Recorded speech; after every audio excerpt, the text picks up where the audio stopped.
మీ business ఏదైనా మీ ఊర్లో promotion చేయాలంటే అది సుమన్ టీవీతోనే సాధ్యం. ఇప్పుడే సంప్రదించండి. Good morning everyone.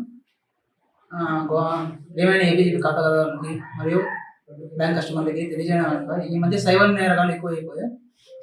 మనకేంటంటే మీకు గవర్నమెంట్ ఆఫీస్ నుండి అదే గవర్నమెంట్ డిపార్ట్మెంట్స్ నుండి ఫోన్ చేస్తున్నాం, సిబిఐ నుండి ఫోన్ చేస్తున్నాం, పోలీసుల నుండి ఫోన్ చేస్తున్నాం, బ్యాంక్ మేనేజర్ ఫోన్ చేస్తున్నాం అని చెప్పి పలు విధాలైన డిపార్ట్మెంట్స్ నుండి ఫోన్ చేస్తాం అని చెప్పి మీకు ఏంటంటే మీ డీటెయిల్స్ అడుగుతారు అనమాట.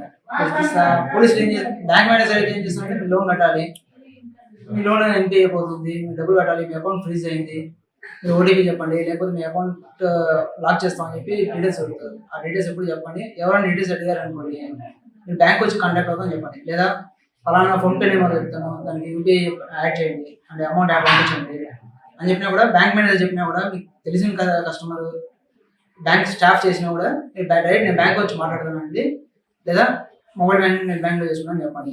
అదేవిధంగా పోలీస్ నుండి ఫోన్ చేసి ఈ మధ్య ఎలా అయిపోతుందంటే వీడియో కాల్స్ ఇస్తున్నాను అనమాట. సో మనకి వాట్సాప్ నుండి అన్నోన్ నెంబర్స్ నుండి వీడియో కాల్స్ వస్తాయి.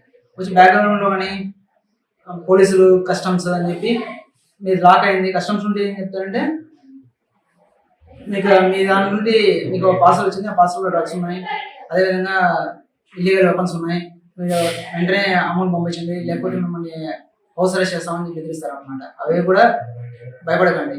ఏదైనా సరే మీరు కట్ చేసి వెంటనే దగ్గర ఉన్న పోలీస్ స్టేషన్ కానీ 1930 నెంబర్కి ఫోన్ చేసి మీరు కంప్లైంట్స్ రేస్ చేయాలన్నమాట. ఇప్పుడు యూపీఐ ట్రాన్సాక్షన్స్ ఇందాక చెప్పాను కదా, యూపీఐ పంపించండి పొరపాటున మీరు చేసేసినా కూడా వెంటనే 1930 లాక్ చేయండి. ఆన్లైన్ కంప్లైంట్స్ అనమాట. చేసిన వెంటనే పోలీస్ స్టేషన్లో కానీ బ్యాంక్ కానీ మీ కంప్లైంట్ రిజిస్టర్ చేస్తే వితిన్ 2 వీక్స్లో వాళ్ళు రెక్టిఫై చేస్తారు అనమాట. పోలీస్ పీపుల్ కూడా మీకు ఫోన్ చేసి మీకు మీ కేసు రిజిస్టర్ అయింది అని చెప్పి చెప్తారనమాట. అలా ఏం చెప్పినా కూడా అసలు రెస్పాండ్ కాకండి, వెంటనే నెంబర్ బ్లాక్ చేయండి. వాట్సాప్ నుండి కాల్స్ వస్తున్నా నెంబర్ బ్లాక్ చేసేసి సైబర్ సెల్కి రిపోర్ట్ చేయండి. అందులోనే వాట్సాప్లో కూడా రిపోర్ట్ ఉంటుంది అనమాట, రిపోర్ట్ చేయండి.